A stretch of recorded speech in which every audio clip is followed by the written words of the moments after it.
하겠습니다. 네, 우리 함께 바라보시면서 인사 나누시겠습니다. 잘하셨습니다. 네, 사랑하고 축복합니다. 네. 네, 우리 그 자리에서 일어나셔서 사도신경으로 먼저 우리 신앙을 고백하겠습니다.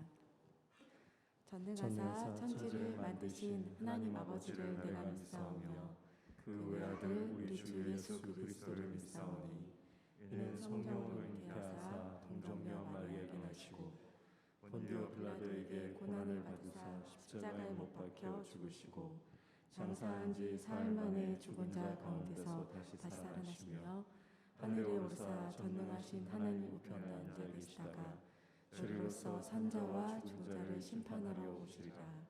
성령 믿사오며 거룩한 공예와 성도가 서로 교통하는 것과 죄를 사하여 주시는 것과 몸이 다시 사는 것과 영원히 사는 것을 믿사옵나이다. 아멘.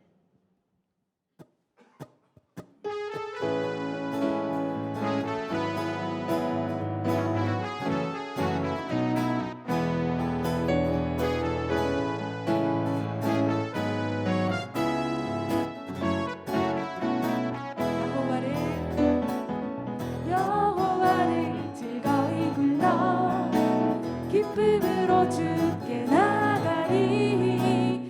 여호와 하나님 난 주의 백성 기르시는 양이라. 여호와를 즐거이 불러 기쁨으로 주께 나가리. 여호와 하나님 난 주의 백성 기르시는 양이라.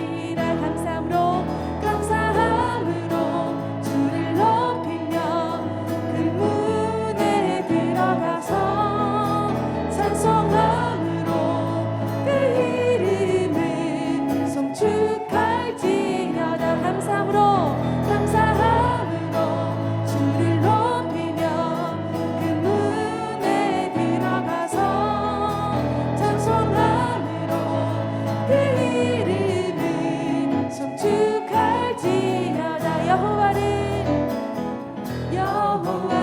즐거이 불러 기쁨으로 주께 나가리. 여호와 하나님 나 주의 백성 기르시는 양이라. 여호와를 즐거이 불러 기쁨으로 주께 나가리. 여호와 하나님 나 주의 백성 기르시는 양이라. 감사함으로 주를 높이며 그 문에 들어가서 찬송함으로 그 이름을 송축할지어다. 감사함으로 주를 높이며 그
성축하리 주의 이름 성축하리 지존하신 주의 이름 찬양 목소리 높여서 주의 이름 성축하리 주의 이름 성축하리 지존하신 주의 이름 찬양 주의 이름 성축하리 주의 이름 성축하리 지존하신 주의 이름 찬양 주님의 이름은 강한 성루 그곳에 달려간 자 안전하리 아멘 주님의 이름은 강한 성루 그곳에 달려간 자 안전하리 할렐루야 거룩하신 주의 이름 거룩하신 주의 이름 거룩하신 주의 이름 찬양 거룩하신 주의 이름 거룩하신 주의 이름 거룩하신 주의 이름 거룩하신 주의 이름 찬양 우리 목소리 높여서 영광스러운 주의 이름 할렐루야 영광스러운 주의 이름 영광스러운 주의 이름 찬양 영광스러운 주의 이름 영광스러운 주의 이름 영광스러운 주의 이름 찬양 주님의 이름은 강한 성루 그곳에 달려간 자 안전하리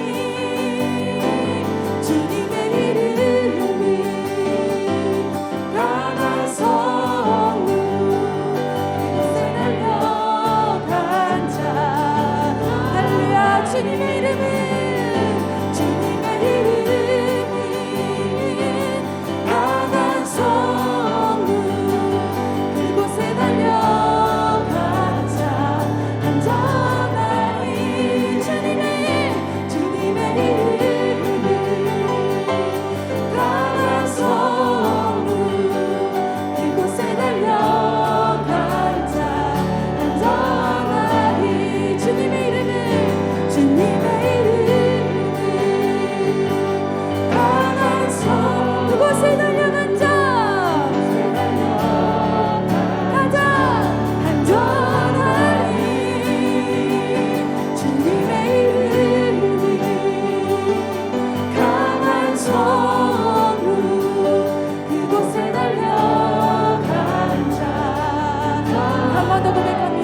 주의 손에 있네.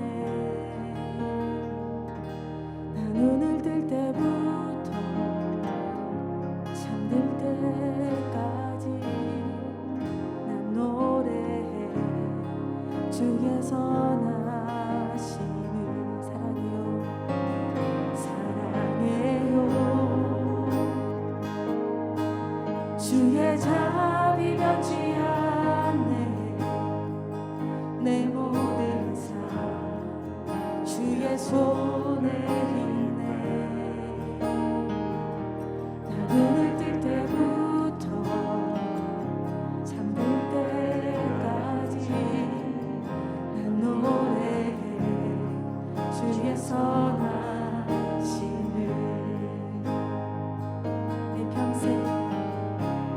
내 평생 신실하신 주, 내 평생 좋으신 하나님, 나의 호흡 끊길 때까지 난 노래해 주의 선하심을. 주의 음성 불 가운데 나 인도해 흑암에서 마비하시는 주님, 그는 나의 아버지, 그는 나의 친구, 나 거하리 주의 선하심을.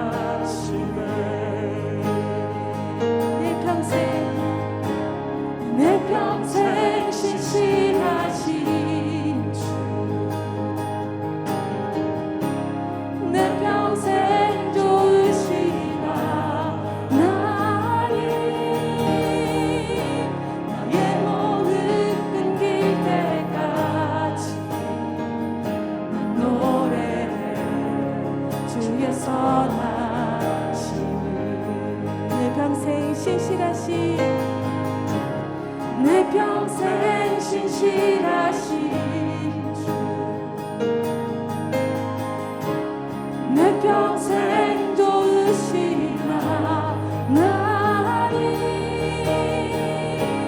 나의 호흡 끊길 때까지 난 노래해 주의 선하심을.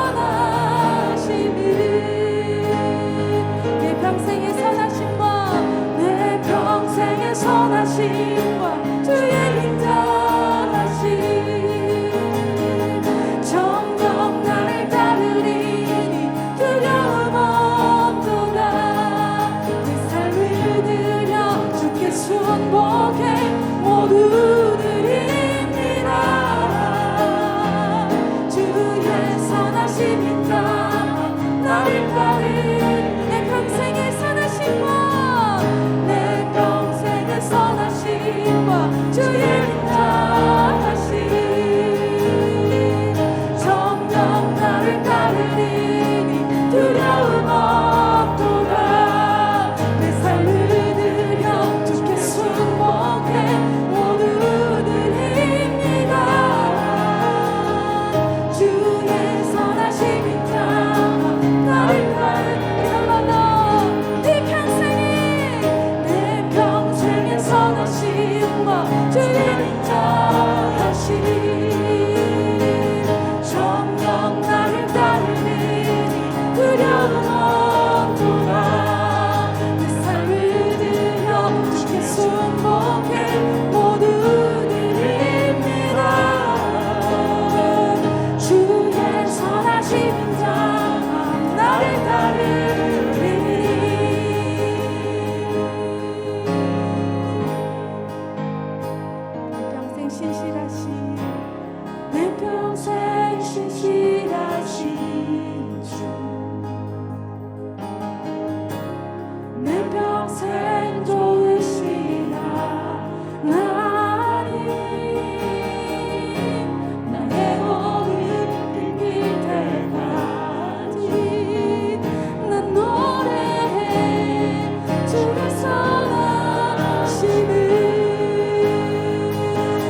생존하신 하나님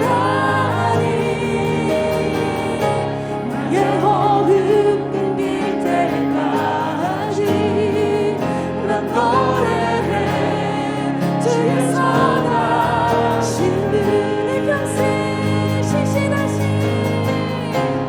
내 평생 신실하신 주 내 평생 좋으신 하나님 나의 호흡 끊길 때까지 난 노래해 주의 선하심을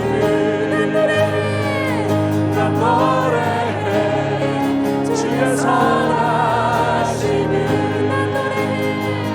난 노래해 주의 선하심을 모든 것이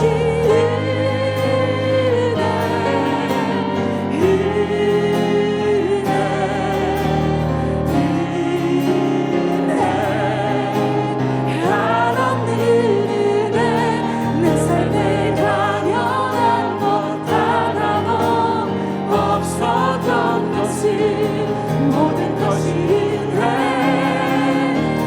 네 목소리 높여서 모든 것이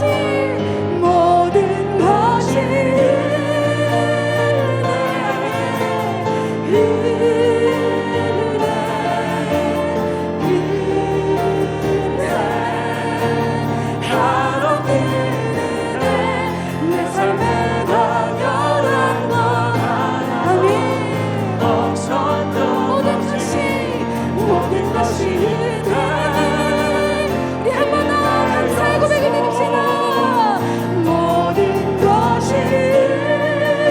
주님의 은혜 아버지 감사합니다 은혜 한없는 은혜 내 삶에 당연한 것 하나도 없었던 것을 모든 것이 은혜 은혜여 모든 것이 은혜 은혜 한없는 은혜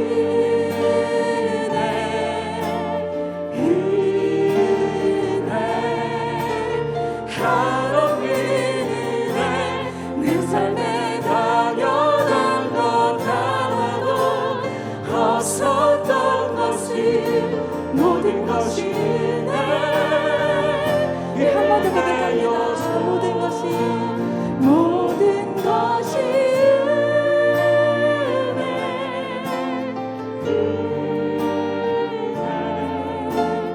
은혜 한없는 은혜 내 삶에 당연한 것 하나도 없었던 것을 모든 것이 은혜였소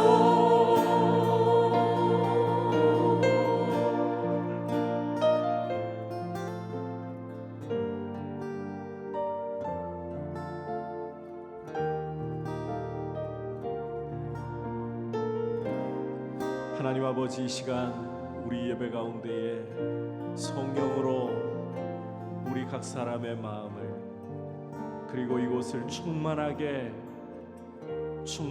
채우시고 다스려 주셔서 오늘 주님 앞에 경외함으로 감사함으로 주님께 우리의 미약하고 작은 모습이라 할지라도 사랑으로 주님 앞에 나아가며 우리 모습을 드리오니 주님의 보혈로 이 시간 이곳을 덮으시고 주님을 만나는 예배 주님의 임재 가운데 우리의 영혼이 살아나고 주님의 이름에만 모든 존귀와 영광을 드리는 예배가 되게 하여 주옵소서. 우리가 주님의 음성을 듣기를 원합니다. 주님의 음성을 듣고 깨닫기를 원합니다. 거룩한 예배자로 우리 삶을 드리기를 원합니다. 주님 이 예배를 받으시옵소서. 우리를 만나 주시옵소서. 주님의 이름에만 모든 존귀와 영광을 취하시옵소서. 합심해서 기도하신 후에 장규숙 권사님께서 대표로 기도하시겠습니다. 하나님 아버지 감사를 드립니다. 우리를 이 예배에 예배의 자리로 불러주셔서 오늘도 자비하신 주님 앞에 우리의 마음을 올려드리며 예배하게 하심을 감사합니다. 하나님 아버지, 이곳에 주의 성령으로 충만하게 임재하시고 다스려 주셔서 우리의 마음을 주님께만 온전히 드리게 하여 주옵소서.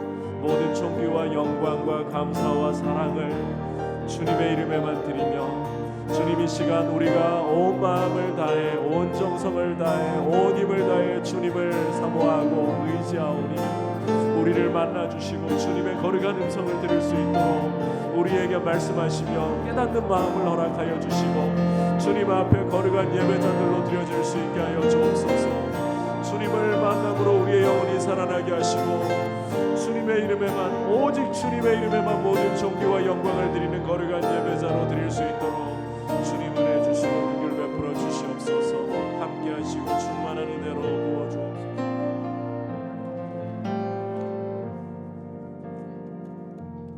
다 같이 기도드리겠습니다. 생명의 주관자가 되신 하나님, 오늘 거룩한 주일날 복된 날 하나님 아버지 앞에 나와서 예배 드릴 수 있게 해주신 하나님 참 감사합니다. 죄 많고 허물 많지만 예수님의 십자가 공로 의지하여 주님 앞에 나옵니다. 하나님 감사합니다. 하나님 찬양합니다. 하나님 사랑합니다. 우리들의 죄악을 보혈로 깨끗하게 하여 주옵시고 이곳에 임재하여 주옵소서. 우리의 예배를 받아 주옵소서.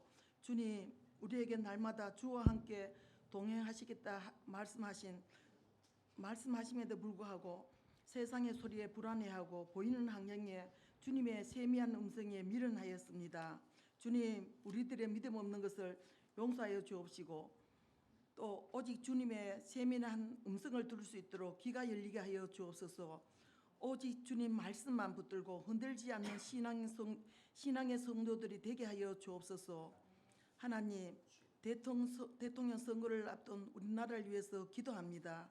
하나님을 두려워하고 진리와 정의를 이끌어간 지도자를 주께서 세우시고 무엇보다도 더 국민을 사랑하고 국민을 위해 정치를 할 수 있는 대통령을 세워주시옵소서. 하나님, 세계 정세는 전쟁으로 인하여 유가뿐 아니라 경제가 혼란스러운 가운데 우크라이나 국민들을 긍휼히 여겨 주옵시고 그들의 생명을 보호하여 주옵소서. 우크라이나도 지켜주시옵소서. 주님, 이 모든 상황 속에서도 오직 주님만 바라보는 우리들의 믿음이 되게 하여 주옵소서. 세상 끝나는 날까지 주님이 동행하는 삶이 되게 하여 주옵소서. 오직 주님이 약속의 말씀만 붙들고 주께 소망을 가지고 환난 가운데 평안과 기쁨의 삶이 되게 하여 주옵소서.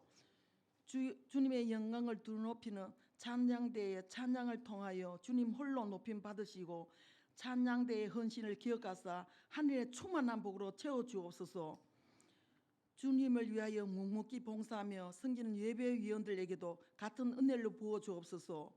또 우리 교회를 위해서 성도를 위해서 참 힘쓰고 애쓰는 우리 목사님께 영육간의 강건함을 주옵시고 성령 충만함과 병치 않게 새 힘을 날마다 넘치게 하옵소서. 말씀을 이 시간 선포하실 때 목사님 입술에 성령의 기름을 부어 흘러 넘치게 하옵시고 우리들의 심령에 성령의 생수강이 넘쳐 흘게 하여 주옵소서. 주님 감사하고 예수님 이름으로 기도드리옵나이다. 아멘.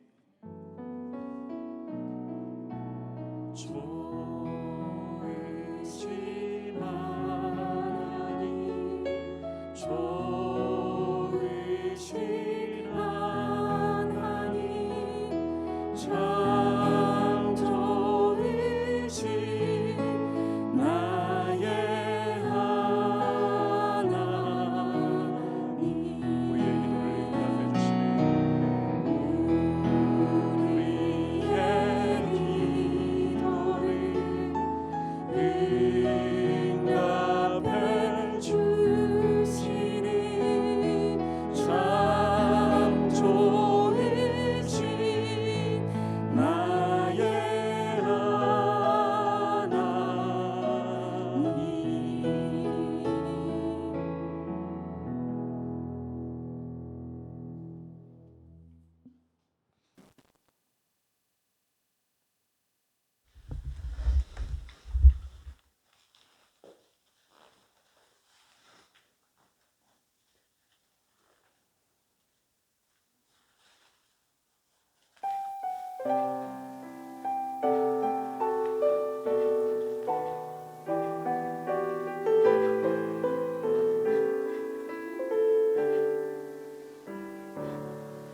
주보혈 날 정결케 하고 주보혈 날 자유케 하니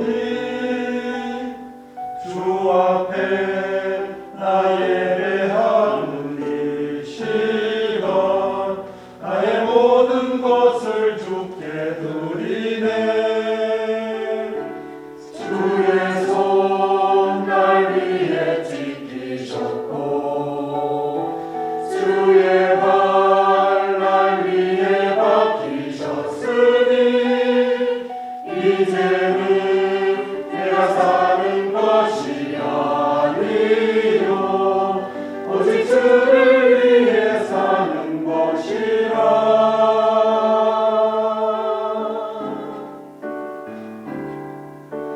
주의 손에 나의 손을 보게고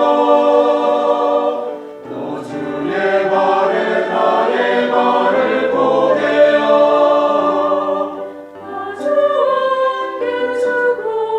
또 주와 함께 살리라. 영원토록 주 위에 살리라. 주의 손에 나의 손을 보게고 또 주의 발에 나의 발을 보게 하여 또 주와 함께 살리라. 영원토록 주 위에 살리라. 주 위에 살리라.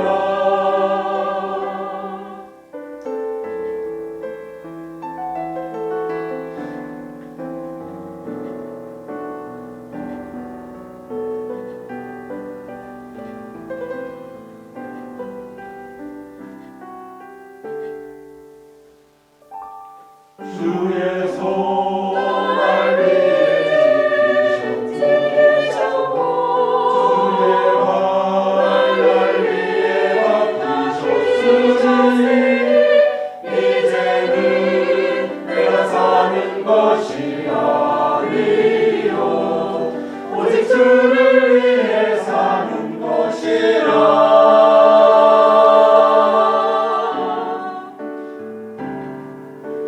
주의 손에 나의 손을 보게고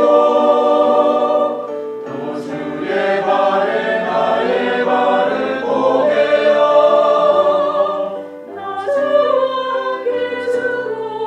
또 주와 함께 살리라.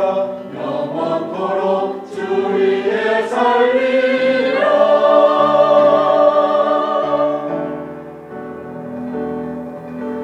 주의 손에 나의 손을 보게고 또 주의 발에 나의 발을 보게 하여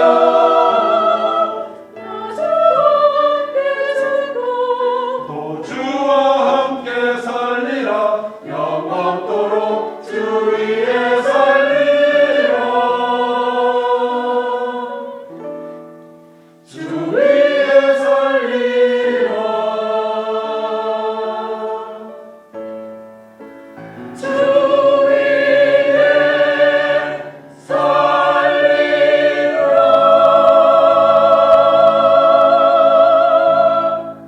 할렐루야. 귀한 찬양 감사합니다.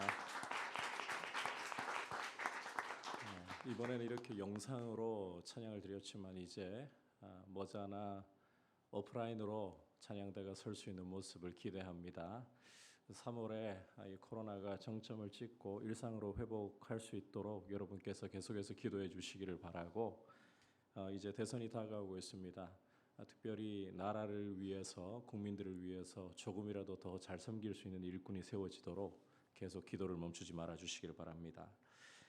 현행 거리두기가 3월 13일까지 2주 더 적용이 됩니다. 일단 들어오실 때에 명부를 작성하실 필요가 없다는 것도 상당히 좀 편리한 편이긴 합니다만 그만큼 또 이 확산세가 거세고 지금 정부에서도 다 일일이 이 문제를 다루기가 어렵다는 이야기입니다. 그래서 함께 기도해 주시고 특히 주일학교를 위해서 이 기도가 어느 때보다도 많이 필요한 것 같습니다. 여러분의 기도를 부탁드립니다. 그리고 이제 다음 주일부터는 동산이 개학을 하게 됩니다. 이 모니터를 좀 확 줄여주세요. 그래서 여러분께서 주보에 실려 있는 대로 동산 모임 편성을 참고해 주셔서 내가 어느 동산에 속해 있는가, 특히 또 동산 일꾼들을 위해서 함께 기도해 주시기를 부탁을 드리고, 아울러 선교지가 이렇게 각 동산별로 연결이 되어 있습니다. 어느 나라인지는 주보에 명기하지 않은 이유가 이 보안을 위해서입니다. 그 점을 여러분께서 참고해 주시기를 바라고요. 오늘 피택자 교육은 소교리 문답 7과입니다. 아울러 우크라이나를 위해서 여러분께서 기도해 주시고, 아직도 뉴스에는 이제 가라앉아 버려서 잘 눈에 띄지 않지만 미얀마 땅을 위해서도 기도해 주시고, 세계 곳곳에서 전쟁의 소식으로 인해 고통받고 있는 이들을 위해서 기도해 주시기를 바랍니다. 자, 이제 주님 앞에 봉헌 드리도록 하겠습니다.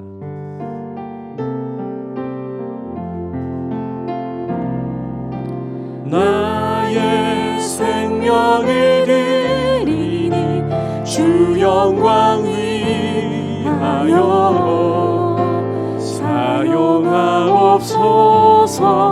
내가 사는 날 동안에 주를 찬양하며 기쁨의 제물 되리. 나를 받아주소서.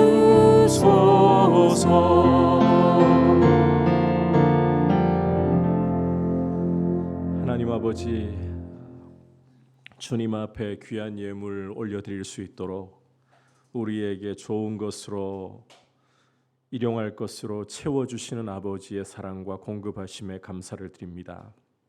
우리 하루하루 삶이 주님과 동행하면서 주님 주시는 기쁨과 평안이 충만하게 하여 주시고, 무엇보다도 주님을 가까이 함으로 주님과 늘 친밀하게 교제하는 복된 모습으로 하늘의 은혜와 영광이 우리 성도님들의 삶에 날마다 새롭고 충만하도록 은혜로 인도하여 주옵소서.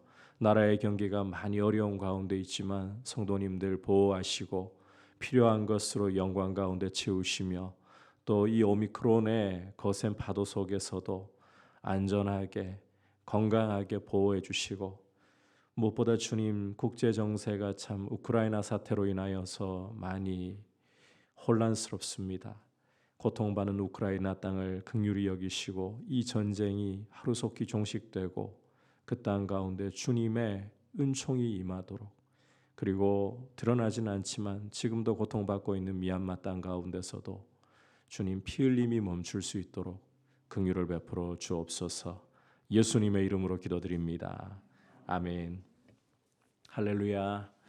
이 시간 주시는 하나님의 말씀은 로마서 7장 1절에서부터 6절까지의 말씀입니다. 로마서 7장 1절에서 6절 한 절씩 교독하겠습니다. 형제들아, 내가 법 아는 자들에게 말하노니 너희는 그 법이 사람이 살 동안만 그를 주관하는 줄 알지 못하느냐.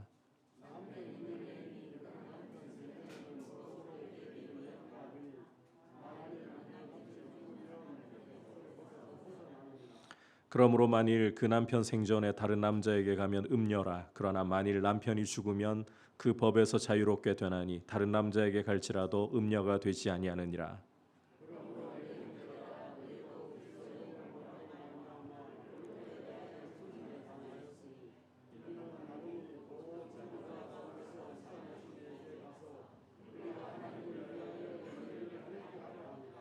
우리가 육신에 있을 때에는 율법으로 말미암는 죄의 정욕이 우리 지체 중에 역사하여 우리로 사망을 위하여 열매를 맺게 하였더니, 이제는 우리가 얽매였던 것에 대하여 죽었으므로 율법에서 벗어났으니, 이러므로 우리가 영의 새로운 것으로 섬길 것이요 율법 조문의 묵은 것으로 아니할지니라. 아멘. 우리 옆에 분들과 인사 나누겠습니다. 사랑하고 축복합니다. 성령 충만하십시오. 법이 과연 바른 생활을 보장해 줄 수 있을까요? 그럴 수만 있다면 법이 있는 곳마다 의로움이 넘쳐야겠지만 현실은 다릅니다.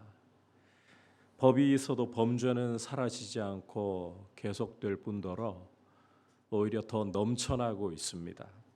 모양과 정도만 다를 뿐 어느 장소, 어느 시대를 막론하고 법이 있어도 바른 생활이 보장되지 않습니다.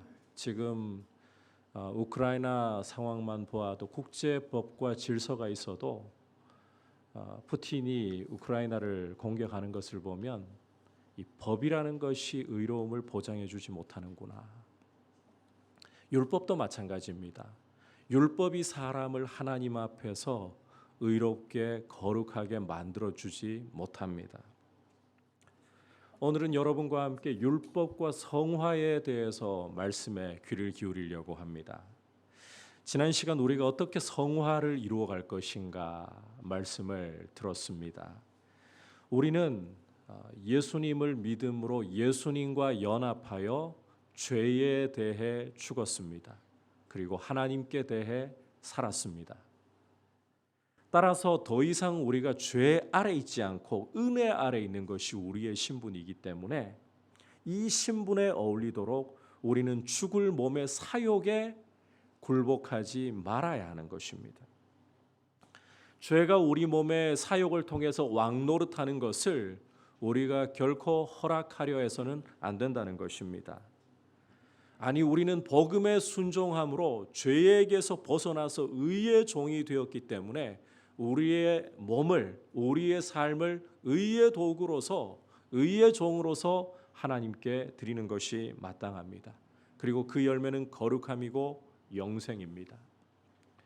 오늘 말씀은 이처럼 죄로부터 자유함을 얻은 성도는 율법으로부터 또한 자유를 얻은 것이다. 이 내용을 핵심으로 다루고 있습니다. 이 죄와 율법이라는 것은 불가분의 관계에 있습니다. 이 부분은 우리가 뒤에서 자세하게 보도록 하고요. 이제 함께 말씀을 살펴보면서 이 율법이라는 것이 우리 구원과 성화에 어떤 관계가 있는 것인가 함께 말씀을 통해 살펴보면서 주시는 메시지를 듣도록 하겠습니다. 자, 첫 번째로는 법의 구속력이라는 것은 살아있는 동안만 해당된다. 이 법의 구속력은 살아있는 동안만이다. 자, 함께 1절을 읽도록 하겠습니다. 시작. 형제들아, 내가 법 아는 자들에게 말하노니 너희는 그 법이 사람이 살 동안만 그를 주관하는 줄 알지 못하느냐. 함께 읽은 말씀에서 법 아는 자들은 바로 유대인들을 가리키고 있습니다. 유대인들은 자신들이 율법을 가진 민족이고 이것을 굉장히 자랑스럽게 여겼습니다. 반대로 이방인들은 율법이 없기 때문에 법 없는 자들이라고 무시함을 가지고 불렀습니다.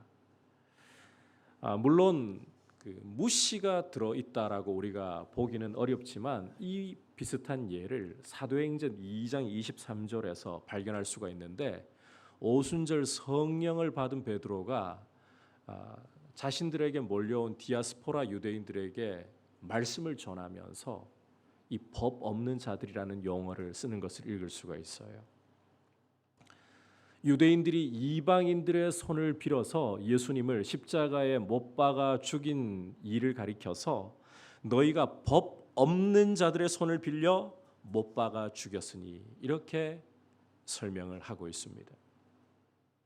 따라서 1절 말씀은 오늘 1절 말씀은 율법을 자랑하는 유대인들의 공감대를 형성하면서 법에 대해서 이야기를 하려고 하는 것인데 그 내용이 법이라는 것은 사람이 살아있는 동안에만 구속력을 가진다.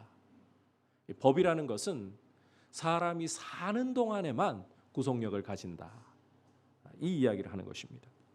사람이 죽었다. 그러면 더 이상 법은 그것이 아무리 엄하고 아무리 강력하다 할지라도 더 이상 사람을 주장할 수가 없게 됩니다. 구속력이 사라져 버리게 됩니다.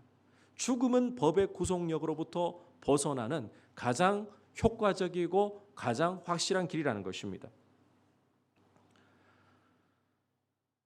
이와 같은 사실을 이제 잘 보여주는 예로서 바울은 율법이 규정하고 있는 남편의 법을 예로 들고 있습니다. 함께 2절과 3절 한 목소리로 읽어보겠습니다. 시작.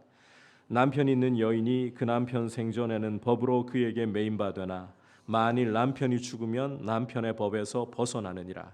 그러므로 만일 그 남편 생전에 다른 남자에게 가면 음녀라. 그러나 만일 남편이 죽으면 그 법에서 자유롭게 되나니 다른 남자에게 갈지라도 음녀가 되지 아니하느니라. 자, 함께 읽은 2절과 3절은 이 율법을 기준으로 이해를 하셔야 되는 거예요. 현대법으로 이해하시면 안 됩니다. 그러면 엉뚱하게 이 부분이 해석이 될 수도 있어요. 율법을 기준으로 본다면 결혼해서 남편이 있는 여인의 경우는 남편이 살아있는 동안에는 남편에게 매여 있습니다.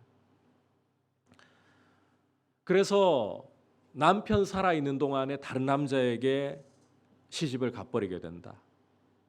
이건 어떠한 여지도 없이 간부라고 음녀라고 정죄를 받게 되어버려요. 하지만 남편이 죽었다.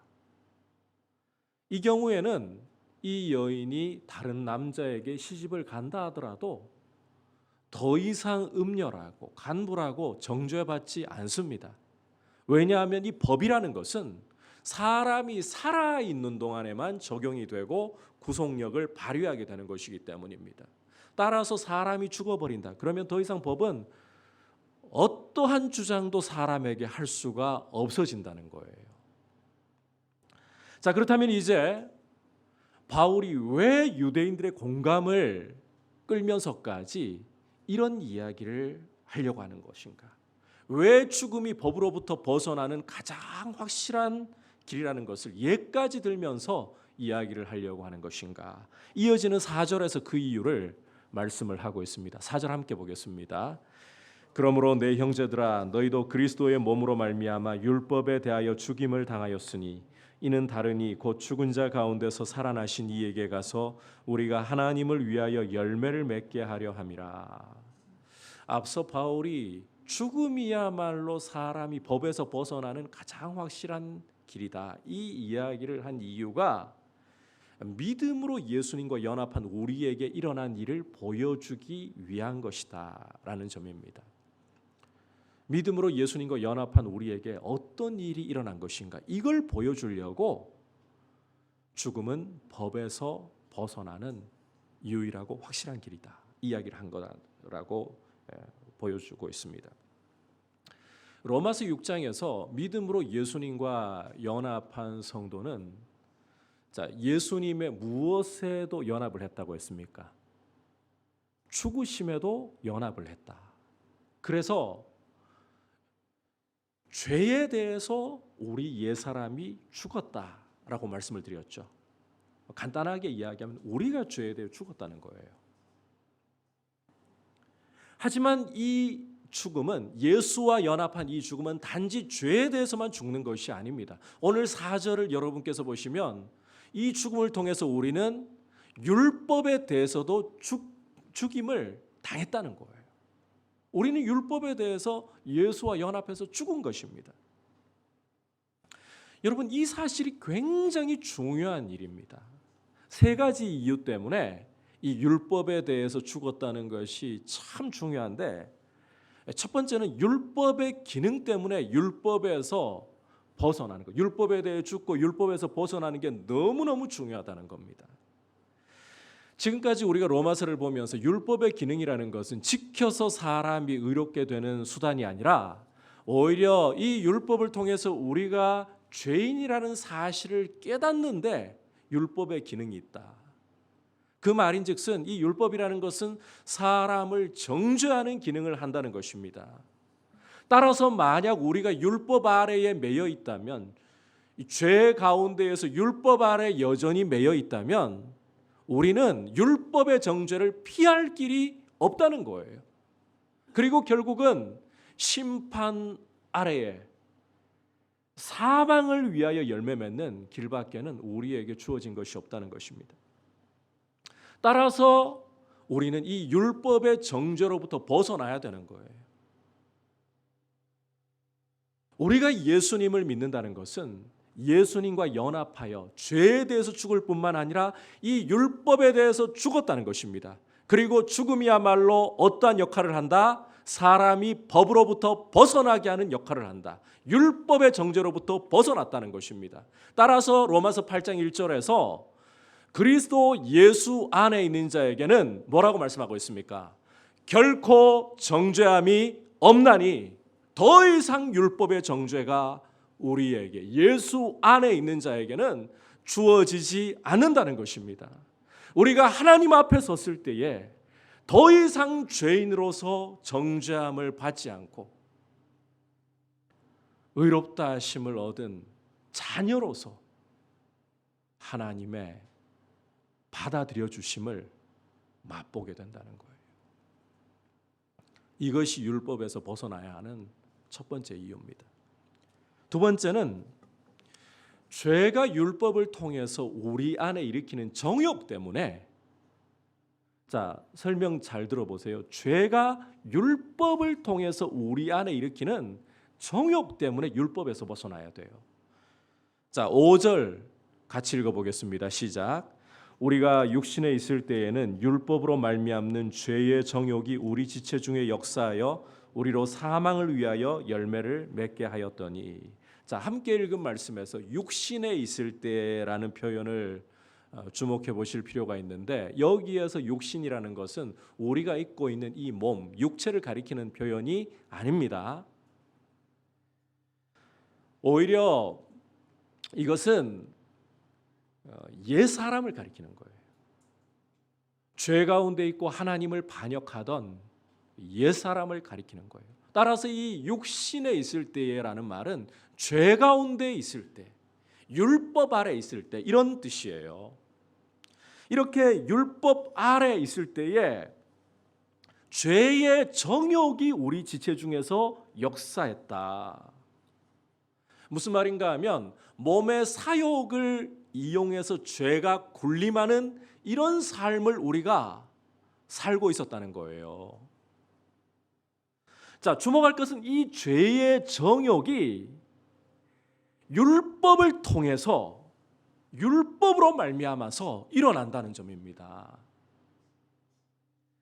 그러니까 이 율법 때문에 죄의 정욕이 오히려 우리 안에서 고개를 들고 우리 안에서 날뛰는 이런 현상이 벌어지고 말았다는 거예요. 아니, 이 율법 때문에 죄의 정욕이 날뛴다, 부각된다, 그러면 이 율법이라는 게 상당히 심각한 문제를 갖고 있는 것 아닙니까? 상당히 심각한 결함을 갖고 있는 거 아닙니까?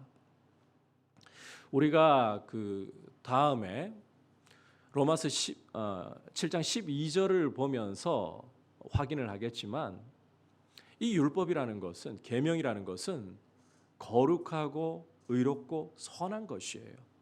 그 자체로 결함이 없습니다. 왜냐하면 이 율법은 하나님의 거룩하심을 보여주는 말씀이고 빛이기 때문이에요. 절대로 율법에서 우리가 결함이 있다라고 이야기를 하면 안 돼요. 문제는 이 율법을 만나는 죄와 이 죄의 하수 노릇을 하는 우리의 정욕입니다. 여러분, 문제는 율법이 아니라 죄와 우리 안에서 이 죄의 하수 노릇하는 정욕이라는 거예요. 우리 연약함이 문제라는 거예요. 율법은 앞서 말씀드린 것처럼 비치고 우리 죄인을 비춰주는 거울 역할을 하기 때문에 죄인에게 다가오는 순간 그 속에 있는 죄를 드러내어 버립니다.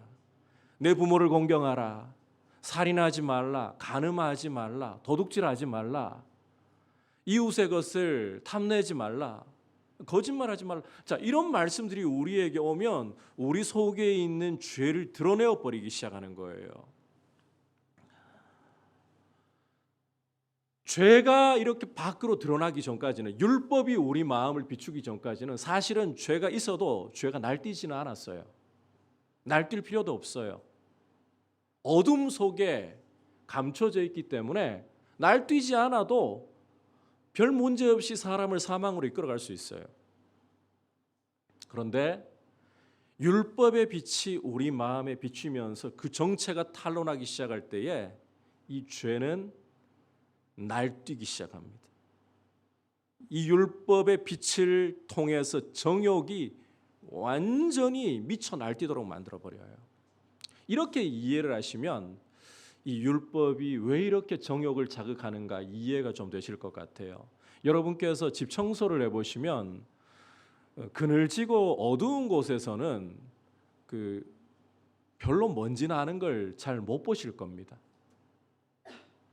그런데 창을 통해 햇볕이 들어오는 쪽에서 청소기를 밀든지 아니면 먼지를 털려고 해보시면 어떻습니까?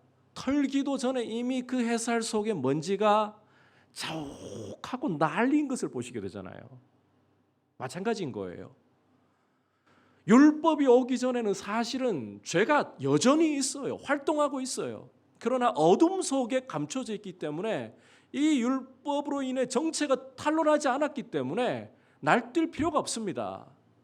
그런데 율법이라는 빛이 비치면서 이 죄의 정체가 드러날 때에는 이 햇볕의 먼지가 오히려 드러나면서 자욱하게 보이는 것처럼 정욕이 그 순간에 날뛰면서 문제를 일으키게 되는 거예요. 예컨대 살인이라는 것에 대해서 우리는 남을 직접적으로 죽여야만, 율법이 오기 전에는 남을 직접적으로 죽여야만 살인이라고 생각을 했어요. 하지만 이 율법이 오면서 빛을 비추면 마음으로 형제를 미워하고 바보라고 그냥 조롱을 해도 이건 지옥행위야라고 말씀을 하거든요. 그렇게 우리 속에 미움이 살인이라는 것이 정체가 드러나면서부터 여러분 이상하게도 우리 마음의 미움이 통제가 안 돼요. 그 전까지는 이 미움이라는 게 별 문제가 되지 않았어요. 살인이라고 여기지도 않았으니까 별스럽지 않았어요. 그런데 이것이 살인이라는 빛 가운데에 노출되어 정체가 탄로나니까 그때부터는 이 마음 속에 있는 이 미움이라는 이 욕망이 우리의 힘으로 누를 수가 없어요. 간음도 마찬가지입니다.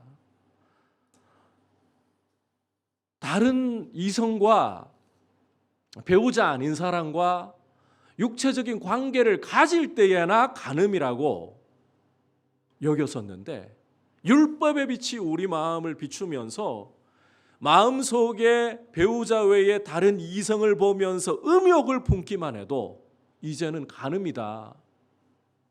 그때부터는 이 우리 속에 이 음욕이라는 것은요 누르기가 힘들어져요.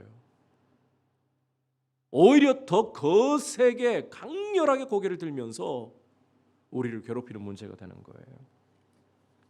그러니까 이 율법의 제재와 정죄가 오니까 죄는 거기에 더 항거하는, 반항하는 모습을 보인다는 거예요. 율법을 기회로 삼아서 죄가 이런 일을 해버린다는 것입니다. 그래서 율법이라는 것이 그 자체로는 결함이 없는데 이렇게 무서운 현상을 우리 안에 일으키는 수단으로 전락해버리는, 이 참 죄가 사실은 무서운 거죠. 그 결과 5절 끝부분에서 보시는 것처럼 우리로 사망을 위해 열매를 맺게 만들어버려요. 결국 육신의 연약함이 문제라는 겁니다. 율법을 기회 삼아서 우리 육신의 정욕을 더 날뛰게 만들어버리는 이 죄가 문제다. 따라서 고린도전서 15장 56절에서는 이렇게 말씀을 합니다. 사망이 쏘는 것, 다시 말해 사망의 독침은 죄요. 그 다음이 중요합니다. 죄의 권능은 율법이라. 자, 죄의 권능이 뭐라고요? 율법이라. 죄가 능력을 발휘하게 되는 그 기회의 통로로 만들어버리는 것이 율법이라는 거예요.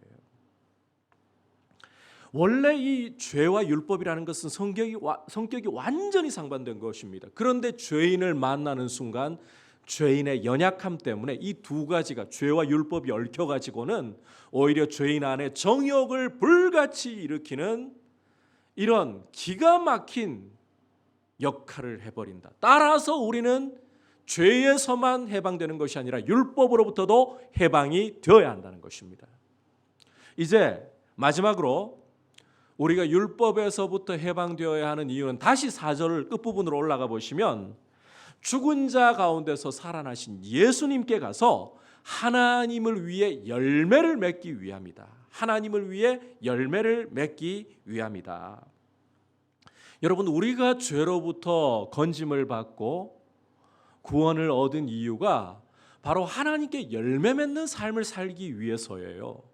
다시 말해서 우리를 아들의 피로 죄에서 속량하시고 자녀 삼아 주신 하나님 아버지의 거룩하심을 닮아가기 위해서라는 거예요.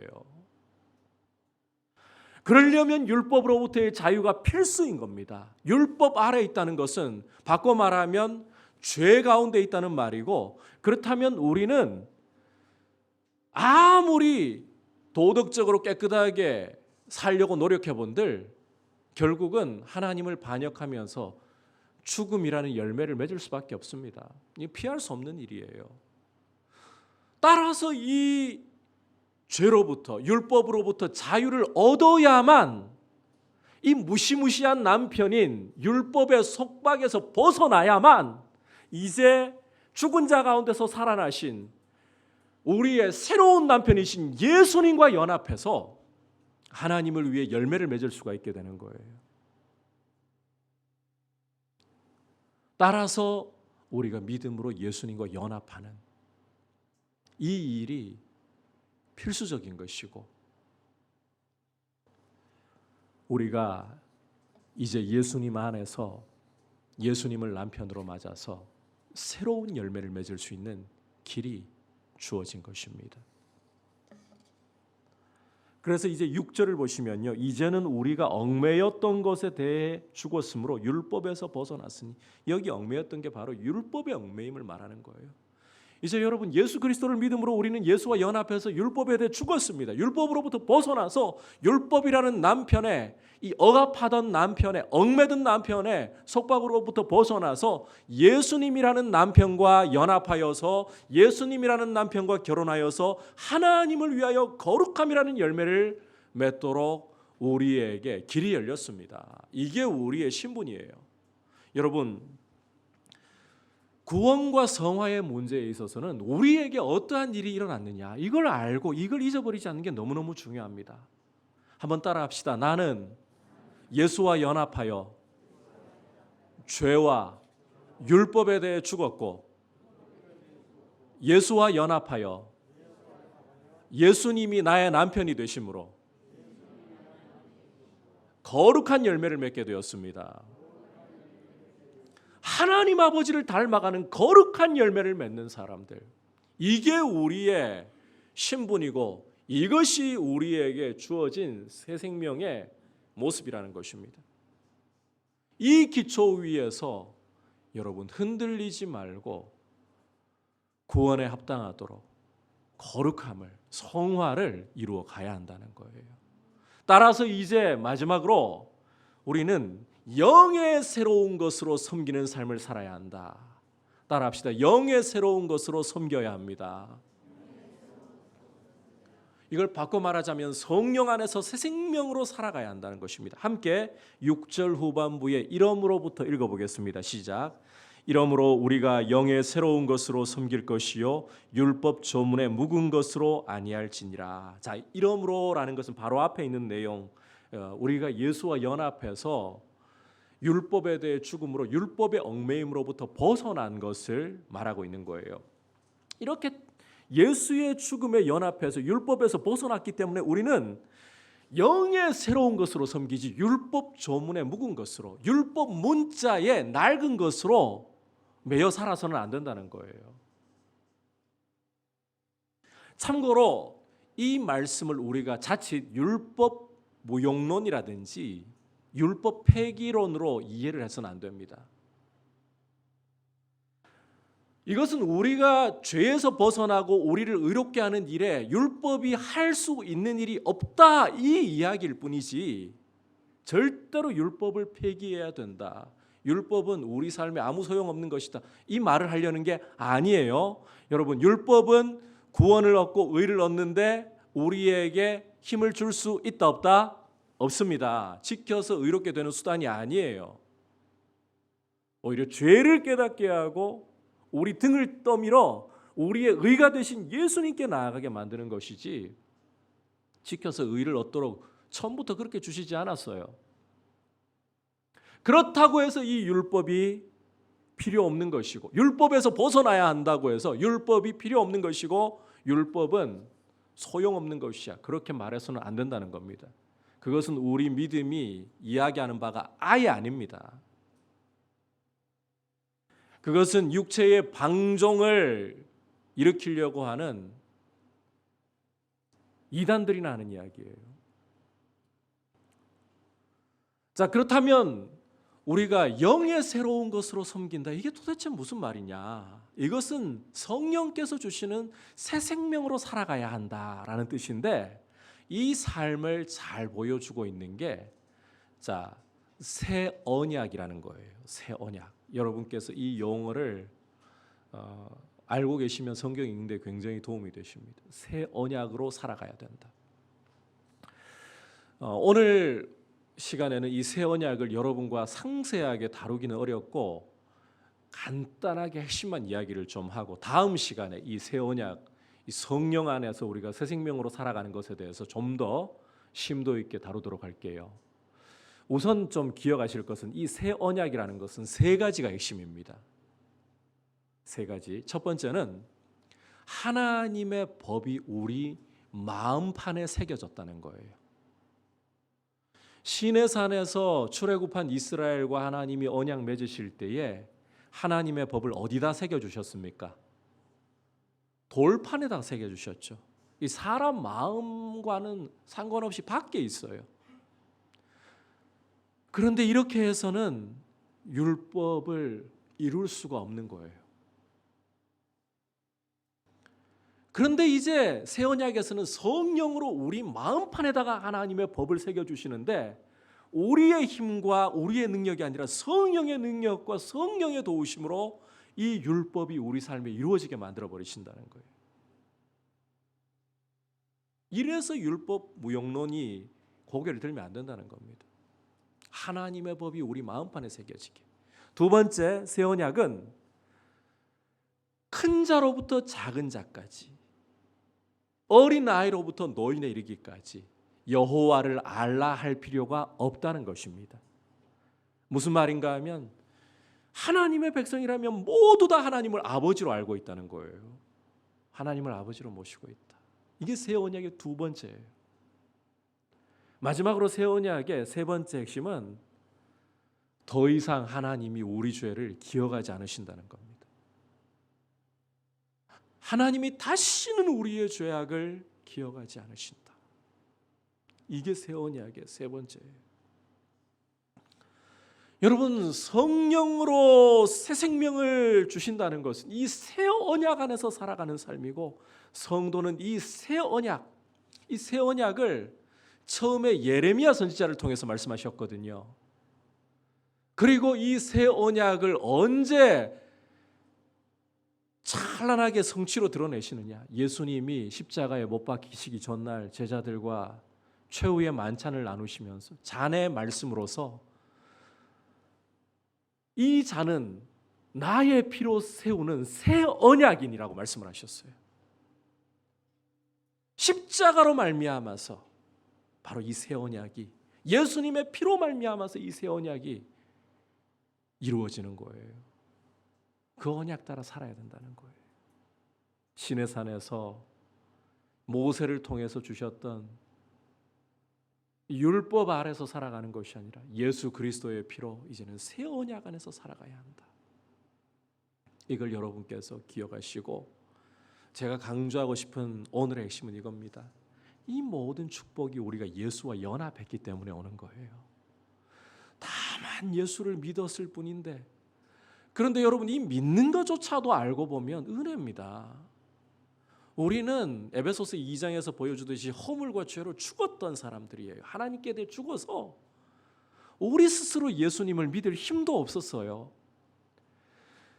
그런데 우리도 모르는 사이에 성령께서 영원 전부터 우리를 작정하시고 자녀로 선택하신 하나님이 우리도 모르는 사이에 복음을 듣는 중에 성령으로 중생의 은혜를 주셨기 때문에, 우리 영혼을 살리셨기 때문에 우리가 믿을 수가 있는 거예요.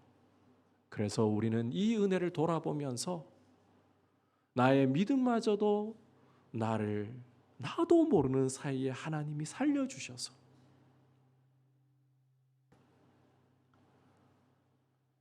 그 은혜로 내가 예수님을 믿고, 그 은혜로 내가 예수님과 연합하고, 그 은혜로 이제는 죄에서 벗어났고, 그 은혜로 이제는 율법의 정죄에서부터 벗어났고, 나는 하나님의 자유하는 자녀로서 이제 내게 주어진 이 자유는 그리스도를 남편 삼아 하나님께 거룩함이라는 열매를 맺기 위하여 나에게 주어진 영광이다.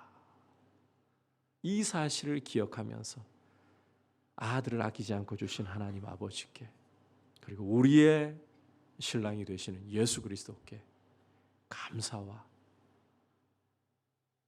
존귀와 찬송과 영광을 드리는 모습으로 우리가 서 있기를 주님의 이름으로 축복합니다. 오직 예수님 때문입니다. 여러분, 오늘 말씀을 통해서 이 율법으로부터 자유를 얻는 것이 왜 우리에게 필요한가를 보았습니다. 죽음이라는 것은 법의 구속에서부터 벗어나는 가장 확실하고 유일한 길입니다. 그리고 우리는 예수와 연합하여 죄에 대해 죽을 뿐만 아니라 율법에 대해서 죽음으로 이제는 율법의 구속에서 벗어났습니다. 따라서 이제 우리는 율법의 조문에 이 낡은 것으로 섬기는 것이 아니라 영의 새로운 것으로 새 언약 안에서 살아가야 한다.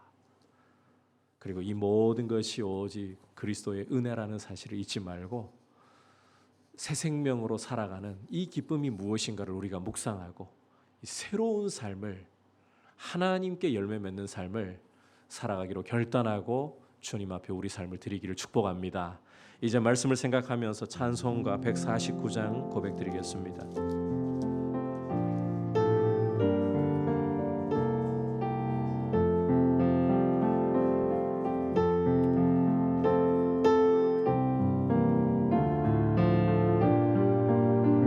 주 달려 죽은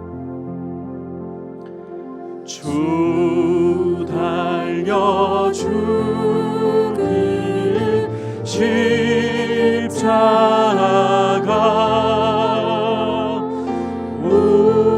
우리가 생각할 때에 세상에 속한 욕심이 헛된 줄 알고 어린애 죽으신 구주 밖에는 구주 밖에는 자랑을 말게 하소서.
예수님의 십자가는 나의 옛사람의 죽음의 자리입니다. 예수님을 믿음으로 그 십자가에서 내 옛사람이 죽음으로 나는 죄에 대해서 죽었을 뿐만 아니라 나에게 정욕을 일으키는 기회가 되어버렸던 율법의 속박으로부터 벗어나고 또 율법의 정죄로부터 벗어나서 이제는 하나님의 은혜 아래 있고 예수님을 나의 남편으로 맞아 거룩한 열매를 맺는 새로운 생명으로 살아났습니다. 이 은혜를 주신 하나님 아버지께 감사하고 이 일을 위하여 십자가의 생명 주신 우리 주 예수 그리스도의 그 크신 은혜에 감사하고 이 은혜를 내가 받았사오니 죄에 대해서 율법에 대해서 자유한 자로서 이제는 예수님과 연합하여 예수님이 나의 남편이 되신 자로서 거룩한 열매를 하나님 아버지께 맺기를 원합니다. 거룩함을 이루어가기 원합니다. 성령님 나를 붙들어 주시고 이 영광스러운 신분, 이 영광의 자유를 굳게 붙들고 있지 않도록 날마다 나의 삶을 거룩한 삶으로 드리도록 주님 나를 자극하여 주시고 거룩한 욕망이 우리 안에 죄의 욕망을 누르고 일어나서 주님을 위해 살도록 붙들어 주시옵소서. 같이 합심해서 기도하겠습니다. 하나님 아버지 감사를 드립니다. 우리 안에 놀라운 일을 이루어 주시고 이 영광을 이루시기 위하여 큰 은혜 베풀어 주시고 큰 사랑을 주심을 감사를 드립니다. 예수님의 십자가에서 나의 옛사람이 죽었음을 선포합니다. 내가 예수 그리스도를 믿음으로 예수와 연합하여 죄에 대해서 죽었고 율법에 대해 죽음으로써 이제는 자유케 되었고 하나님의 은혜 아래 있게 되었고 하나님의 자녀로서 그리스도를 남편으로서 모시고 이제는 더 이상 죄의 속박에 매이지 않고 율법의 정죄에 매이지 않고 하나님 아버지 하나님을 위하여서 거룩한 열매를 맺게 하셨습니다. 아버지 이 거룩한 신분을 기억하고 잊어버리지 않게 하여 주시옵소서. 성령으로 말미암아 거룩함을 이루어가면서 우리 안에 성령의 소욕이 죄의 소욕을 누르고 이기도록 아버지 하나님 육체의 소욕을 따르지 말고 성령을 쫓아 행하는 모습이 되게 하여 주시고 새 언약의 복됨 속에 머물도록 하나님 아버지 이 언약 안에 살아가도록 우리를 인도하여 주시옵소서. 주님을 더욱더 사랑하고 주님을 사랑하는 그 마음이 우리의 동기가 되어서 거룩함을 이루어가도록 주님 도와주시옵소서. 하나님 아버지 주의 백성으로 삼아주신 주의 자녀들 한 사람 한 사람을 붙잡아 주시옵소서. 주님 우리에게 주신 이 영광 이 신분에 감사함이 멈추지 않도록 찬송이 멈추지 않도록 주님 늘 주의 은혜 가운데 서 있게 하여 주시고 거룩함을 이루어가는 삶을 멈추지 않고 서로 격려하면서 함께 거룩한 공동체로 서가며 아버지 주의 거룩한 열매가 풍성하게 맺히는 모습으로 주님께 영광을 드리게 하여 주시며 증거가 되게 하여 주시옵소서. 자리에서 일어나서 함께 고백드리겠습니다. 죽으신 구주 밖에는 사랑을 말게 하소서.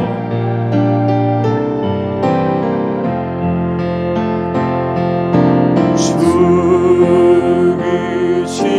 구주 밖에는 사랑을 말게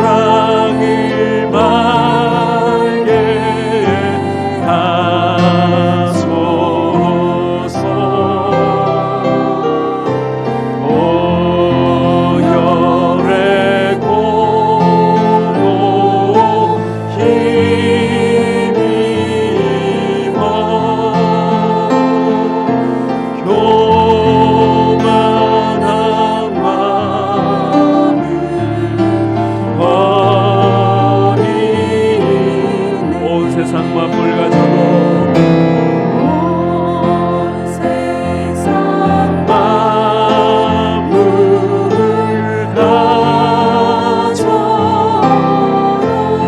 주님의 은혜를 다 갚을 수 없습니다.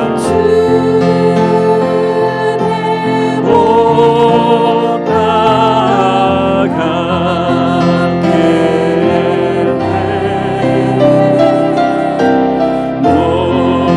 놀라운 사랑 받은 나 몸으로 죄를 삼습니다.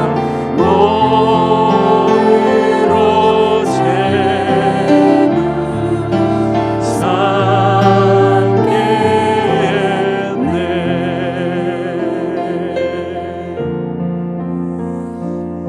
저 갈보리 언덕에서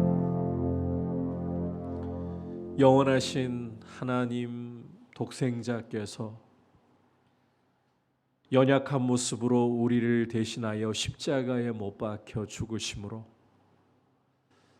우리에게 생명의 문이 열렸고 이제 믿음으로 그 갈보리 언덕 십자가에 우리 옛사람이 연합하여 못 박혀 죽음으로 우리가 죄에서 자유함을 얻고 율법의 정죄와 속박으로부터 자유를 얻었습니다. 아버지, 이 자유로 인하여서 이 새 생명으로 인하여서 이제 우리는 하나님의 자녀이고 예수 그리스도의 신부이고 거룩한 열매를 맺을 수 있는 삶이 열렸고 성령께서 우리와 함께 하시며 우리를 돕고 계십니다.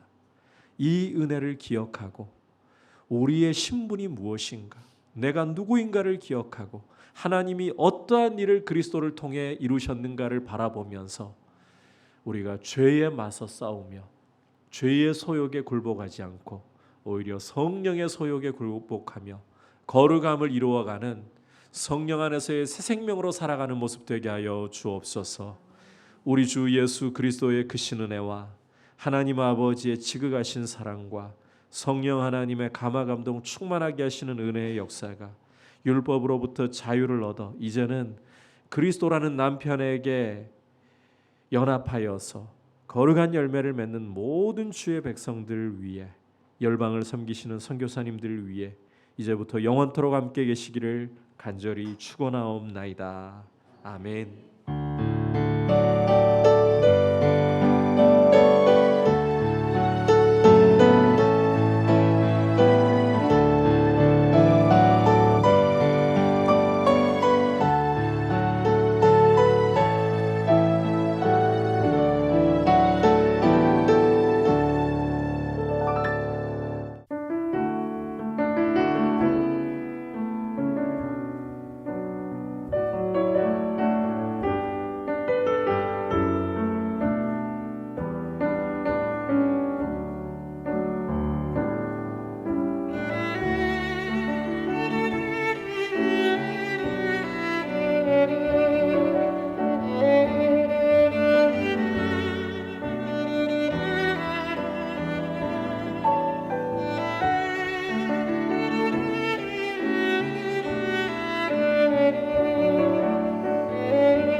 주의